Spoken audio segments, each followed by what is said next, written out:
on. Yo, yo, yo. What's up, what's up, what's up? You don't gotta, it's not on yet. She leaned in to talk. It's not on yet. All right, you ready to do this? I'm ready. Hey everybody, welcome back to Success in Black and White. The podcast. We are back in the house one more again. We are. Yes. And we're excited. What are we talking about this week with let's start with your outerwear. So what tonight, you got on? You're very bright and I know, colorful. I'm bright and colorful, right? So it's nothing big and extravagant, but tonight I'm wearing my caution shirt. So basically, when you're watching this, I hope this gets ingrained in your head. The color of this shirt means slow down, pump your brakes so that you can avoid making mistakes. The universal sign color yellow. For caution. Slow down, pump your brakes, and it will minimize the chances of you making a mistake. You look good in yellow. I appreciate it. Thank you. Look at you, all bright and light bulby. I know. But if you happen to make a mistake, what we're going to talk about tonight are ways that you can bounce back. Yeah. So the bounce back from making a mistake. Yes. Agree. Yes. Yep. So let's jump in. Okay. Because what I really want to talk about is times that we've made mistakes. Okay. And I think the one that is literally the most recent, didn't we just say this last week that like every time we have a topic that we come up with and like something happens. So we're like, let's do an episode on mistakes. And then all of a sudden, yesterday. Yeah. Big mistake that we had to deal with together. Oh yes. Huge mistake. That's crazy though. Like every time we pick a topic, we're talking about it, we're planning it. Something in our life challenges us, holds us accountable to what we're learning about. And we have to put into practice what we're researching on and what we're preparing. That is crazy how the universe works like that. And it's funny because it's all building on each other. Yes. When we get into the example in a second, when we were having conversations with each other, I still kept in mind what we talked about last week and the week before about feedback. Yes. Because I wanted to make sure that you didn't feel like I was blaming you or I felt like you were doing the same thing at times where you didn't want me to feel like I was at blame. So it's just funny because it all builds on each other. And then we use skills from this conversation. Yeah. It's been very strange. I know. How to bounce back from a mistake. Yes. So let's talk about the mistake that happened for both of us. Okay. And I should preface this by saying in my life, I've made a lot of mistakes. Me too. Right. I feel like everybody has. This is a pretty relatable topic because who hasn't made a mistake? And if you haven't, you ain't human or you're lying, right? Girl, nobody on this earth ain't Jesus. Good point. You ain't got no Jesus walking around here these days. No, he not here right now. But in spirit. Yeah. Anyway, so she cut me off on Jesus. All right, go ahead. Oh, sorry. No, go ahead. Keep going. No, I'm done. I ain't preaching. Oh, okay. You were getting ready to. I know, and that would have been a mistake. Oh, amen. Come on. Okay, so yes, so we've all made mistakes, and we'll probably pull a couple other of our mistakes, but I want to talk about the one that affected both of us, and it happened literally yesterday. And so let's set the scene for them. So the scene was, I just got back from a conference yesterday. So I was in Orlando at a conference, which means I was 4.5 hours away from you. Right.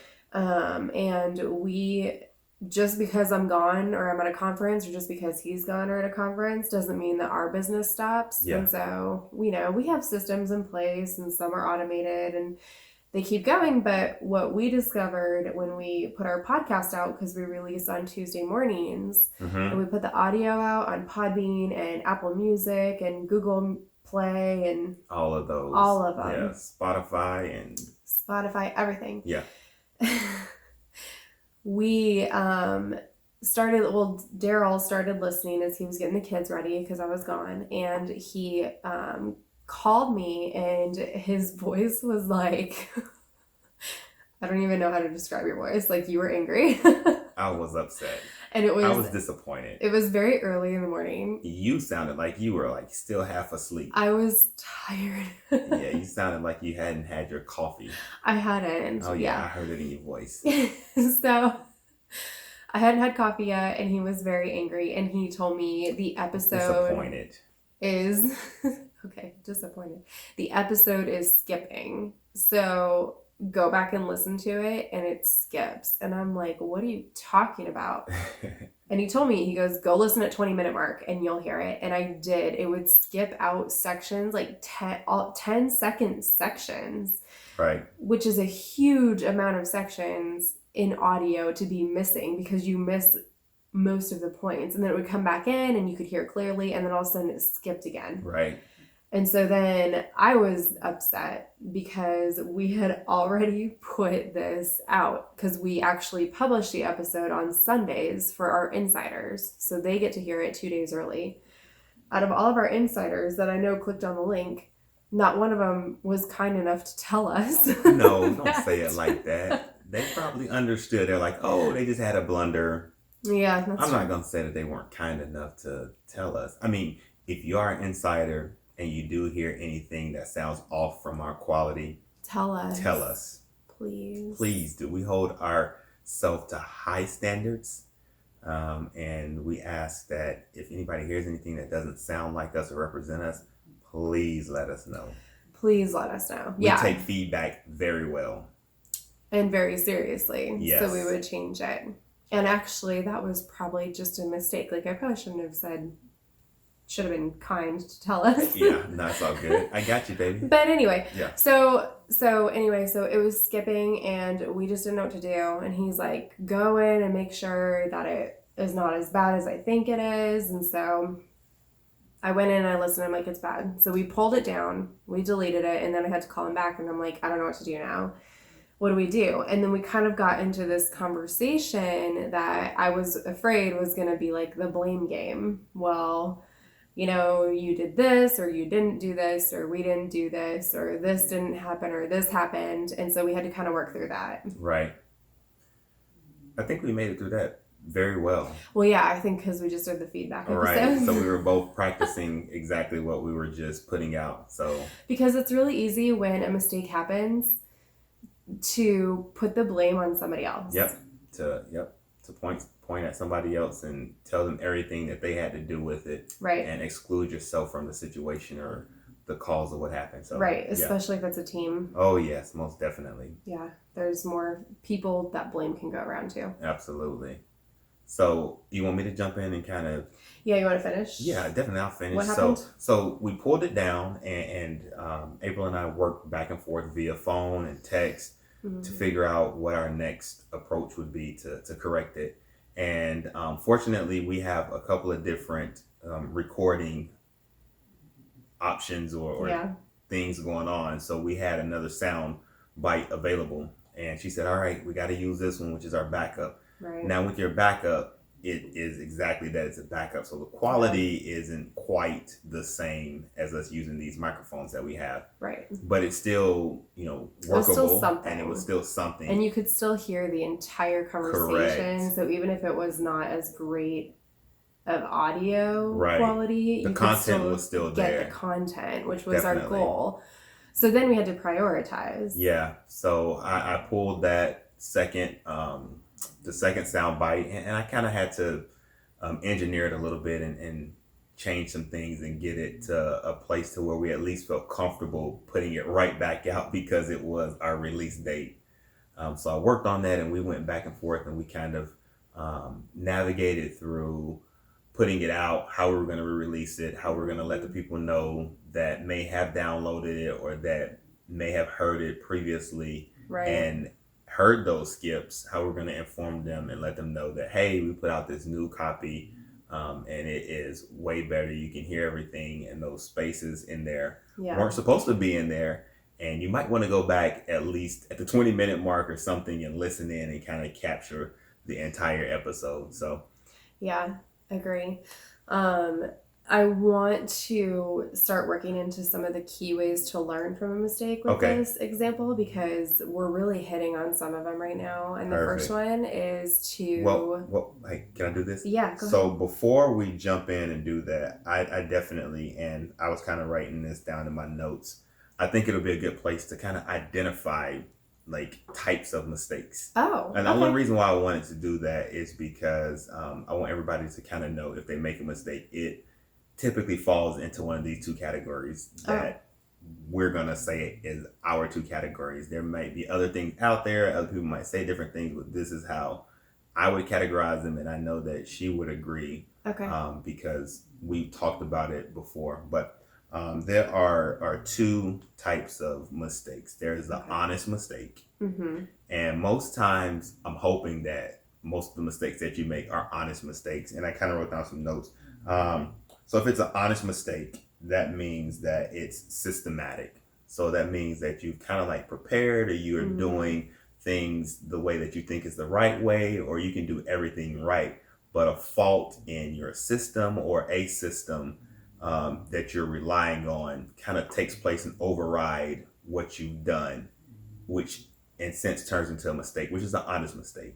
So you Okay. didn't plan for it to turn out that way. You didn't, intend for it to be that way, but it does. So ours was an honest mistake. We had some Yeah. systematic failures that took place, and it was an honest mistake, but it was still a mistake because it happened and it represented us in a way that we didn't want. Right. So then the second type of mistake is just a straight up bad decision mistake. Okay. And with that, that's typically from like lack of effort or lack of attention or just straight up pure ignorance. And that could be with anything that you do. And usually those are the ones where you kind of like have an idea and you might flirt back and forth with like, should I do this or should I not do this? And then you end up doing it. And then after you do it, you're like, dang, that was a huge mistake. Why in the world did I do that? So those are the two mistakes. I want to clarify that, and you can add on anything you want to, or shed some light on what you think about those. But you got an honest mistake and then a straight up bad decision mistake. Agree. Yeah. And I think in the bad decisions too, there can be mistakes that you just know from the get-go. It's not like Yeah. it's not like wavering back and forth like this could be a bad idea and I'm still gonna do it. It's like Yeah. straight up it's a bad idea and you still, for whatever reason, the benefit of that bad idea outweighs your risk. Yeah. I feel like we've all been there too. Oh, Like definitely. we've all made all three of those mistakes. Yeah. So I just wanted to preface that. Yeah. So now let's jump in and talk about how to bounce back from either an honest mistake or just a straight up bad decision mistake. And Kit, so before we jump in, then I'm glad that you brought this up because you said this was an honest mistake, and I would play the devil's advocate and say that it was actually both. Okay, definitely. So it was yes. an honest mistake, and what was the other one? Bad decision. Bad decision. I think it was both. And here's why. Yeah, that's what I was going to say. Tell me why. So I think that it was an honest mistake in that when we record, like you're watching us now, we do everything possible to ensure that the audio is good, to ensure that the video is quality, to ensure that our content is good and relevant, but it's still very real and it's still delivered in stories from us. So we're trying to be relatable. There are a lot of factors that we control for to try to make sure that everything is excellent, right? Right.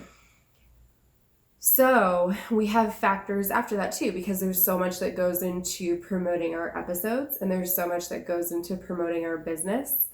And so what I want to counter is that we made the honest mistake at first, right? Because what we found out was the mistake came from a software upgrade that we didn't know needed to happen. Right. That's an honest mistake. Right.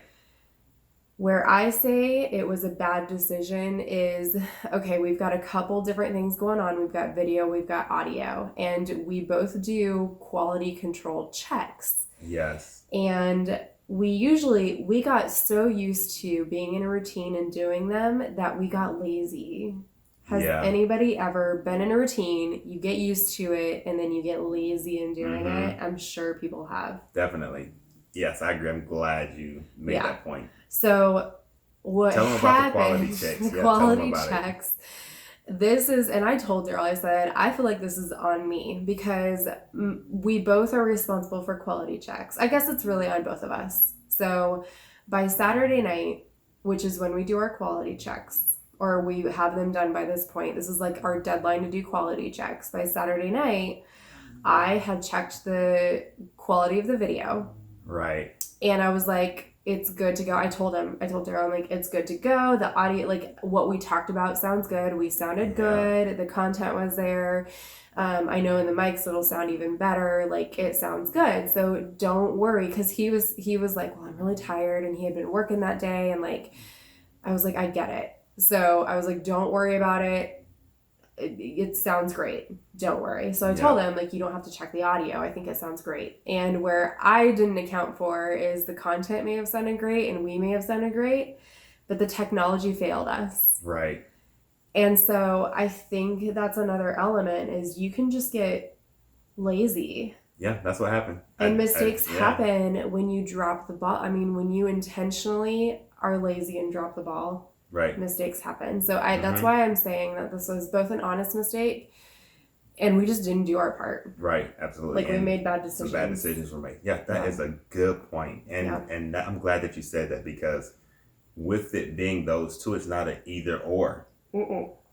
So definitely something to be aware of. That it could be an honest mistake. It could also be a mistake made from making a bad decision, which could be being lazy, lack of effort, lack of attention to detail. A bad choice that you know is a bad choice. Yep. Yeah. So that was good. I'm glad that you said that. Yeah. So a few ways to kind of cope with or begin to overcome the mistake after you make it. The first one that we have is to throw a pity party. Definitely. So if we rewind to yesterday morning when we were on the phone with each other and you were trying to get both kids out the door without me and I was just trying to get ready to get back to my conference because there were sessions I still had to go to before I could try to come home, and we're trying to navigate this at the same time. We were both on the phone throwing a pity party. Oh yes. And there was definitely like, we never outright said like, oh, it's your fault, but there was undertones of like blame going on. And we were just in the throes of being exhausted, being busy, and throwing a pity party for ourselves. I was like, dang God. Like, I was letting That's exactly what he sounded like. That's how it was. I was, you want to talk about, I was throwing a pity party. I was trying to get it all out. Yeah. I was like, man, good gracious. Yeah, and we throw pity parties differently, right? So he gets very like animated and like he's gonna voice it. Like intense. It's intense, and I just get really quiet. Yeah. And I was just quiet, and I was still kind of throwing myself a pity party and trying to figure out. I'm always trying to figure out how do we solve this the fastest way possible in my brain. Yeah. So on top of that, I'm still like, this sucks. I feel like this is ridiculous. What are we gonna do? Like, definitely, we screwed this up royally. I don't know how many of you have made a mistake, and like right afterwards, you're just like, there's no coming back from this. And it's so funny because we probably both have mistakes we can talk about that were like super life affecting. Oh yeah, definitely. But even with this one that was actually pretty minor, even though in the moment it felt pretty major. Oh yeah. We were still like just having this major pity party for ourselves. Yeah. And go ahead. Oh, I was just gonna say, when you kind of walk through some of these tips and tricks, you laid this out as like, this is something that needs to happen, that somebody needs to do. Right. As part of overcoming the mistakes. So can you talk a little bit about that? Like why that's a first step? Definitely. So I really think the pity party is probably the kickoff and one of the more important parts of this, because you're going to feel a type of way. Emotions are going to arise And you need to go ahead and just throw that pity party and let it all out and get it out. So whatever it is for you, if you need to shout, if you need to yell, if you need to, I'm not going to say punch something or curse or whatever, because I don't really promote punching stuff and cursing that much. Like you just got to get it out and release all of that negative energy so that once that's done, all of your effort, your mindset, your energy is going towards bouncing back. So you have to do that, because if you don't throw that pity party and you try to soak in it and you try to just solve the issue or resolve the mistake without doing the pity party, you're going to carry that throughout the entire process and you're not going to be as effective. So almost like acknowledging your emotions and letting yourself feel them. Definitely. Is part of like the healing process or overcoming that mistake. Definitely. So, and I feel like the pity party does that for you. Don't do it for too long now. Go ahead and get it out the way. Go hard, let it all out, and then shake it off and come back for the bounce back. Oh my goodness. Have you ever had any other time that you've thrown yourself a pity party? Because I have. Yeah, a lot of times. Oh. Yeah. And I've kind of, over time, I've kind of figured out how to navigate through how long the pity party needs to be. Because I've thrown myself some pity parties that were way too long and it delayed the resolution to the issue. Yeah. Yeah. So, and my dude, Walter Bond, oh, hey. He talks about it a lot. And he talks about, throwing yourself a pity party. And he also talks about the importance of it a little bit differently, but he talks about the importance of it and how, once you do that, like you got to keep moving forward. So I definitely believe in the pity party. I definitely believe it's an important part of the process of bouncing back. And I definitely believe it helps you release that tension, that anxiety, that anxiousness, that disappointment, that sadness. And it kind of gets it out of the way up front so that when you're moving forward, you're able to do that in a manner that's going to put you in a position to be successful. Gotcha. Yep. I just had a really good thought and I don't want to lose it.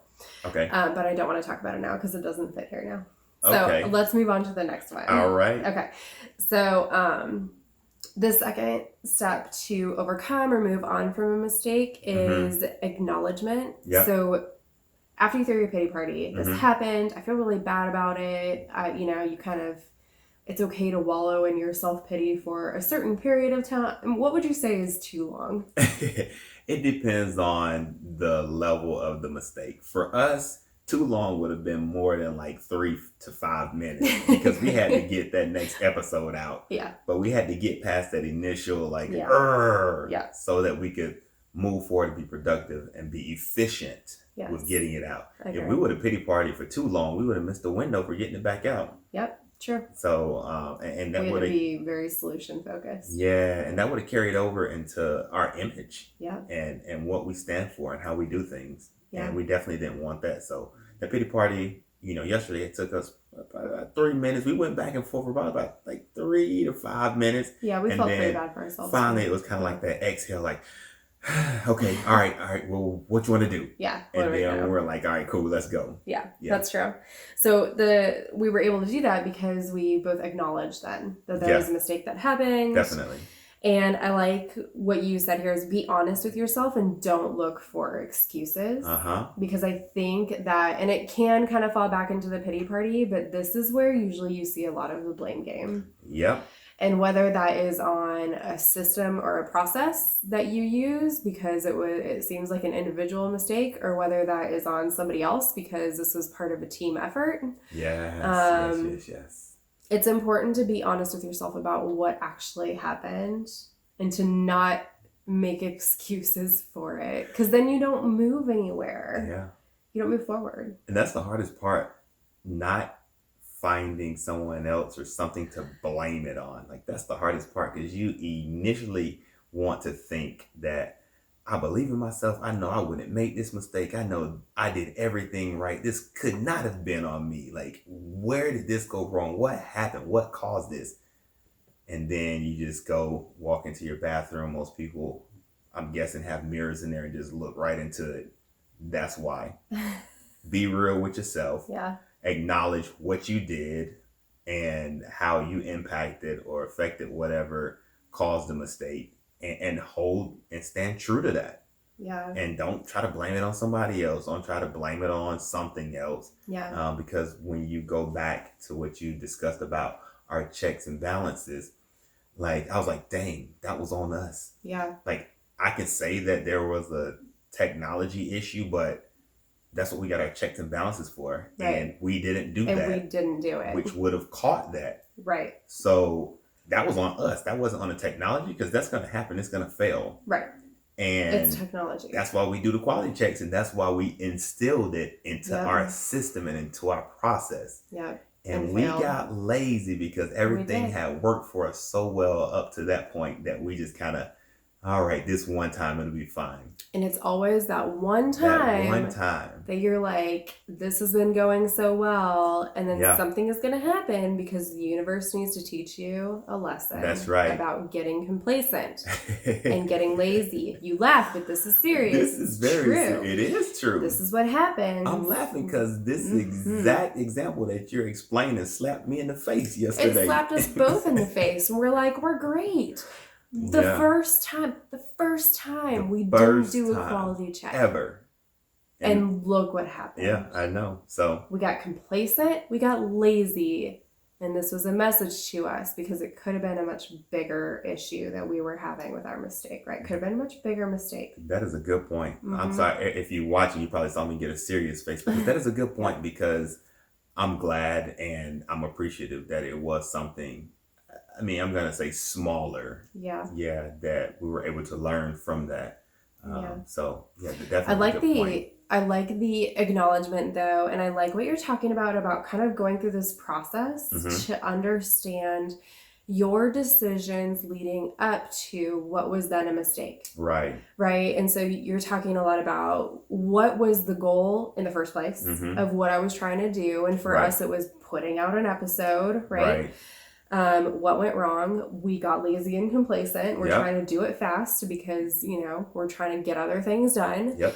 And then just acknowledging that it did go wrong. It did go wrong. Figuring out why and how and when. And then this is the important part, is the taking the ownership of what happened. And I think I'm going to go off notes a little bit here. Let's go. Because I also, if you follow me on social media, you know that I also listen to Jocko Willink and his podcast. Very good. He's a former Navy SEAL, and he talks all about his time in the SEALs, and he's a really good motivator and inspiring person. But he talks about extreme ownership, and he talks about it in teams. So I keep thinking about, we're a 2-person team, and for us, it's easy to be I can't blame you and you can't blame me, because that's not going to go very well at the end of the day when we have to come home and see each other at night and try to run a family and, be okay with each other. We have to take full responsibility together.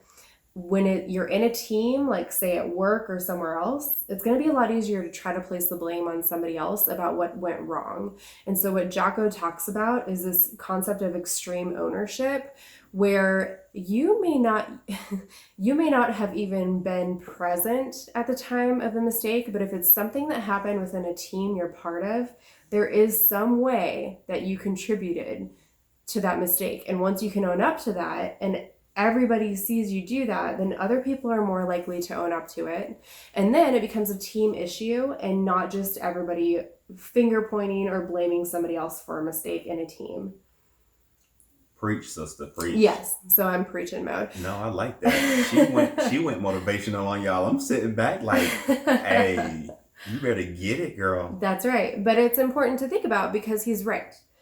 And when everybody plays the blame game, you can spend years trying to get past a project, trying to get past an assignment.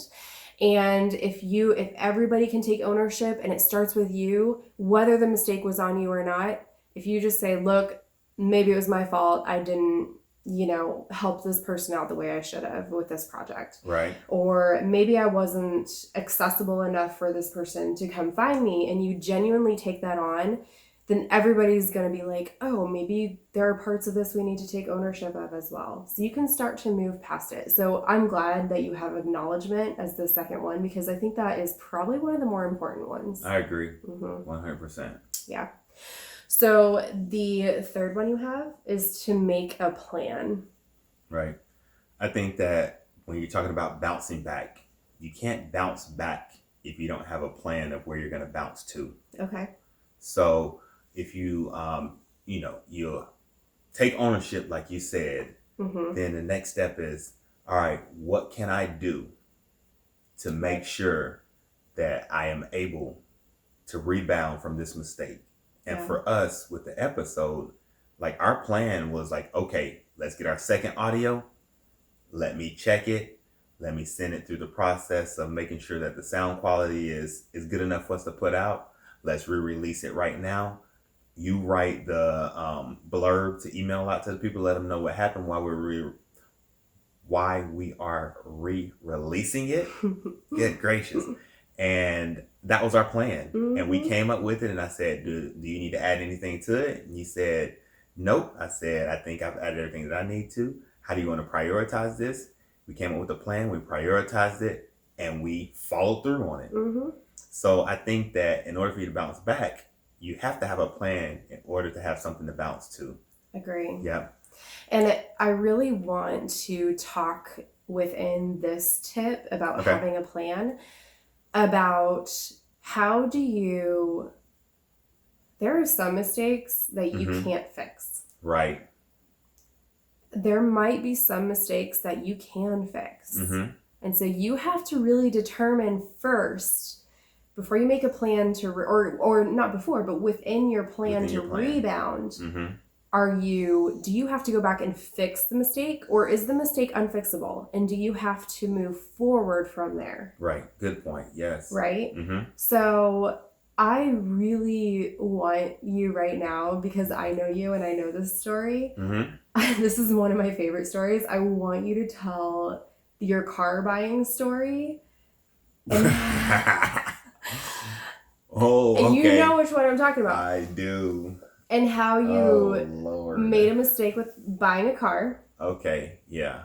And what you did to rectify it, because it was a mistake. It was. And you ended up having to fix the mistake, which is not always possible, right? We have to sometimes rebound and move forward with the consequences of our decisions. But luckily, you were able to fix it. So yes. I just want you to tell this story quickly, because I think it illustrates the point that sometimes you can fix a mistake. Okay. Not always. I'll make it very quick. So years and years and years ago, after graduating from grad school and transitioning to my role as a professional, I needed a new car. My car that I had broke down on me, and I actually parked it at an apartment complex and left it there. And I didn't know that. I eventually went back and got it. Me and my dad went back and towed it. Okay. So, but I left it there, and I was, catching rides with people and trying to figure out my way around the city that I was living in, because they did have public transportation, but I didn't know how to get around with the public transportation. So I was fortunate enough that I knew some people that could put me in a position to purchase a new car. So they set it up to where I went into the dealership and I had an opportunity to speak with the owner of the dealership, and had a chance to tell him what I was looking for, what I needed. And he set me up with a salesperson and told the salesperson to take care of me. And I was like, all right, cool. So I test drove a lot of different cars. And finally, I found one that I just immediately fell in love with. And I was like, dang, it would be nice to have this. So I got in with the salesperson. We test drove for probably about 20 minutes. And what was so funny was it was a brand new car with 0 miles, all the accessories, luxury edition, Toyota Camry. And I was like, dang, this the one. So you had to do the luxury. Yeah, luxury. Oh, I had to do the luxury. Yeah. So I was like, dang, I got to have this one. So we went back in, sat down, and he started running numbers and doing paperwork and stuff. And I was in a financial position to purchase the car right there on the spot. But what I knew, but I didn't want to accept, is I was not in a position to continue with the payments after I made the initial purchase right there on the spot. But I was like, I'll bump that. I'll find a way. I'll make it happen. Knowing good as well, I ain't had no full-time job. I was working part-time, but I was doing like full-time hours. So it wasn't anything that was consistent or steady or in place. So I was like, I'll figure out a way if I have to get multiple jobs. So I was like, I'm gonna get this car, just the one I want. He was like, well, your credit good, you got enough down payment to get this car, and then this is what your payments would be out the door right now. You can drive it home and it's yours. And I was like, dang, it was like one of those things you said, like you kind of teeter-totter and you're like, should I not? I'm getting this car. So I bought the car. I drove it home, had it for one night, was stunting all over the city that night in my brand new Toyota Camry, luxury edition, sunroof open, music blaring, soundproof from up underneath. I couldn't feel or hear no rocks up underneath it. I was like, yeah, I'm gonna do this.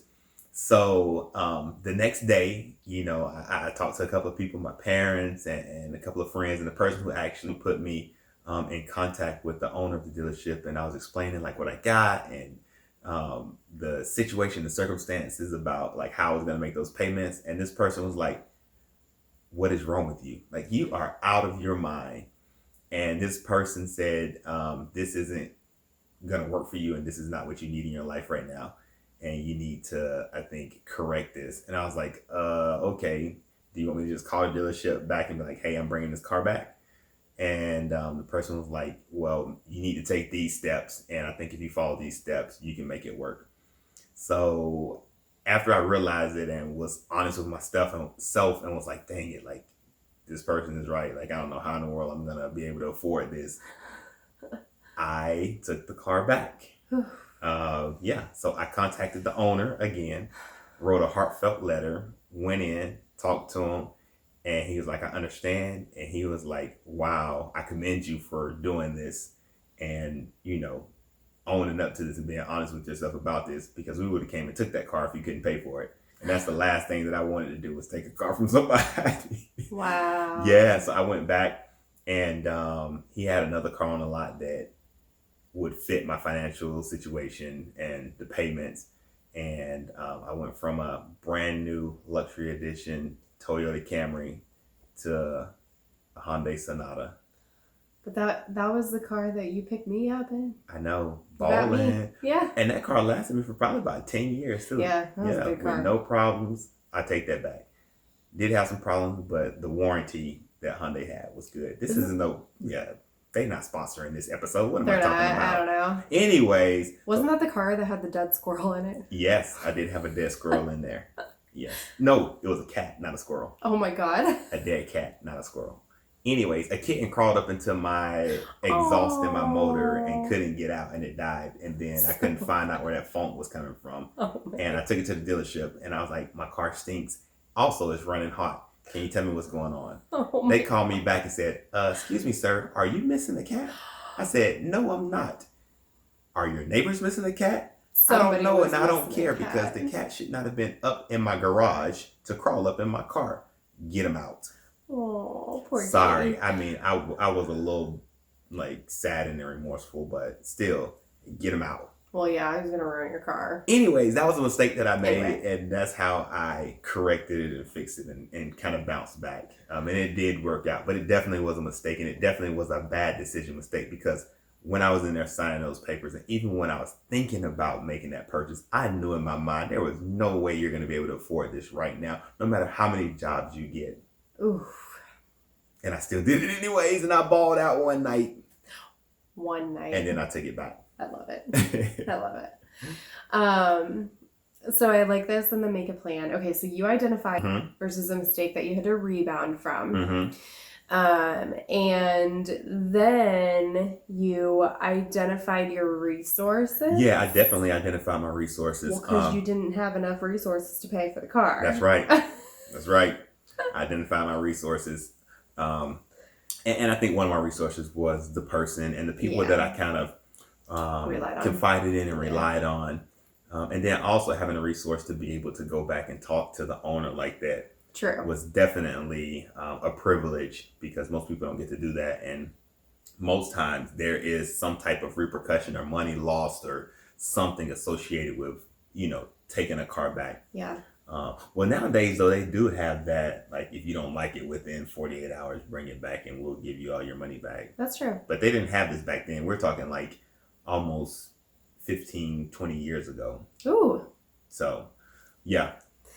And then you took control. Yeah, I took control of the Right. situation. Yep. Yeah. I wrote the letter. I called in. I went back, kind of explained what happened, and owned up to it and said, I made a huge mistake. Yeah. My bad for putting y'all through this. I'm probably the one that looks silly and like an idiot, and y'all are going to help me get through it. So I took control of the situation. Good for you. Yeah. Yeah. So So your fourth one, and I really like this one, is apply what you learned from your mistakes. yeah, definitely. And with this, I think that from all mistakes, all life experiences, you're going to learn something from it. Yeah. The thing is, a lot of times we learn from it and we're like, dang, that was a bad choice. Oh man, I won't do that again. And then you forget about all the steps that you've taken to get out of the situation or to bounce back from the mistake. And then you don't apply those into any of your future actions, Yeah. which is so silly, which I don't understand that. And I know something that a lot of people preach or a lot of people say is, all right, once you get over the mistake, forget about it. Like, get it out of your mind. I'm like, no way. Don't forget about it. Yeah. Learn how to apply what you learned from your mistake to your future actions. Agree. I agree with that. It's hard to forget about it. You talk about forgetting about it. That means that you're going to try to negate that it was a part of your experience. Like, you can't do that. I think there's an element of forgiving yourself. You can forgive yourself. And I think that's what most people mean. When they say forget about it? Maybe I'm giving a lot of grace right now. You are. Because I agree with you. I think you're right. Because you can't move forward if you're going to continue to make the same mistake again. And Correct. Oh my goodness. This is almost like what we were talking about last week with feedback. Is that you will, if you don't resolve it, which with mistakes means you don't learn from it, then you're gonna continue to revisit it over and over until you learn the lesson and you can apply the lesson from that mistake to your future actions. Yeah, definitely, that makes sense. Yeah. So I do agree with you, though. I want to make sure that people understand, because I talk about this a lot. Like, don't beat yourself up. Yeah. But also, don't try to forget it. Don't try to erase it from your memory and act like it didn't happen, because it did. What you want to do is, you said grace. Give yourself grace. Yeah. Move forward, but also learn and apply what you learned in your future actions. Agree. So, and there's one more thing I want to mention, and that's sometimes you make a mistake and sometimes you make a mistake and you learn from it and you move forward. Right. And you correct your actions. A lot of times people really get stuck in even if they forgive themselves, even if they move forward, they never make that mistake again, they still get stuck in but I did this and I feel bad about it and I can't stop thinking about it. Right. This is like permeates our culture, because I see, the groups I'm in online, I see women talk about this often. I don't know if this affects men the same way, but it does. Okay. It does, because in some of my circles as well. Okay. Definitely. So I just think it's important to also have an element of resiliency and be able to move forward and understand that everybody makes mistakes. Nobody is perfect. Right? And this is hard because we can all get caught in I need to be perfect. I don't want to have any blemishes on my past, but it's just not realistic. No. Right? No.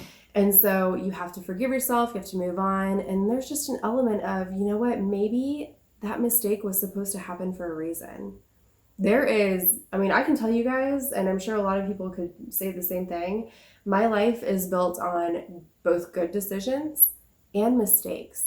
And for each one of those mistakes that I made in between the good decisions, I wouldn't be where I am today without both of those two factors. And so there's definitely, I feel like everybody has things in their past that they regret or that they know are a mistake and they've moved forward from them. But you can always go back and appreciate that you are where you are today because of your mistakes and your good decisions both. Right. And I'm going to add one more thing to the end of that, because that was very well said. Bouncing back from the mistake is the most important. Yeah. Mistakes are not bad, but not being able to, or not taking ownership and bouncing back from the mistakes, that's where the harm is. And that's why we're telling you how to bounce back. Yeah. So mistakes are not a bad thing. Mistakes help you grow. They help Yeah. you learn. They help you move forward. They help you become better. And they have helped you become who you are. Yeah. And bouncing back is the most important part. And these tips that we're giving you is to help you bounce back even better and quicker, to help you continue to move forward and elevate. Yep. Agree. So, yeah. I feel like you said it. That was a mic drop. That was good. This was a good one. I know. We kind of like went off script and went there. Like, we was feeling this one. Like, it was like right here. Yeah. All right. Well, that's it for tonight. That's it for tonight. All right. Until the next time. All right. Bye. We are out. Mm-hmm. Peace.